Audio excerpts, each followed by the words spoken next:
Do you want to know the secret to how the Nurmagomedov family has managed to stay so dominant in MMA despite the competition being the toughest it's ever been? It's not this, not even this. In truth, it's because of 3 specific principles. I'm going to show you how they dominate each so that you can too. Let's go. How is it that Khabib, Islam, and Umar always seem to be one step ahead of their competition? The answer is our first principle, the ability to dominate the setups. In any fight scenario, the technique we attempt is only as good as its setup. Whether you're repeatedly selling the rear straight to get your opponent to slip into a rear high kick, baiting a jab to initiate a reactive takedown, or changing angles to force the opponent to redistribute their weight and open themselves to the trip along the cage, the setup is what allows you to get to your goal technique. Between Islam, Khabib, and Umar, Islam dominates the setups in all areas of the fight better than his cousins. We can see numerous examples of his striking ability, from the Volkanovski head kick KO to his ability to land on Poirier frequently. He demonstrates a high ability to set up his takedowns. And lastly, Makhachev is able to dominate the setups on the ground, capitalizing on openings even late in the fight to secure submissions. How can you dominate an opponent if they're better than you in one area of a fight? The answer is our second principle, the ability to dictate the simple direction of a fight. Skills are completely useless unless you're in a position to implement them. If you're a striker but you get taken down 30 seconds into a fight, you've just had your best weapon nullified. Similarly, even if you had the submission skills of Gordon Ryan but you have no ability to get your opponent to the ground, your skills on the ground are useless. Imagine, for example, if someone had the stand-up skills of Alex Pereira and the takedown defense of Jose Aldo. Imagine how dominant that fighter would be. Now take that same fighter and take away all of their takedown defense. That otherworldly striking ability now doesn't matter at all because they can't use it. This is the reason why wrestlers are so dominant in MMA. If a wrestler is facing an opponent who they can outstrike but poses a significant threat on the ground, the wrestler can choose to keep the fight on the feet and beat their opponent with strikes. If a wrestler is facing a dangerous striker, they can take the opponent down early in the fight, wearing them down and reducing their striking power and dominating them on the ground. Khabib, Islam, and Umar have all shown tremendous ability to dictate where the fight takes place. In my opinion though, I think Khabib does the best job here because of his ability to almost always get his opponent to the cage, allowing him to run his devastating top control game and minimizing any ability of his opponent to be effective from bottom.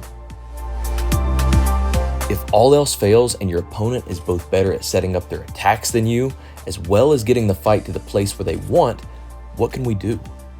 Our third and final principle is the great equalizer, the ability to dominate the pace of a fight. Even the best technicians will fade if you get them tired.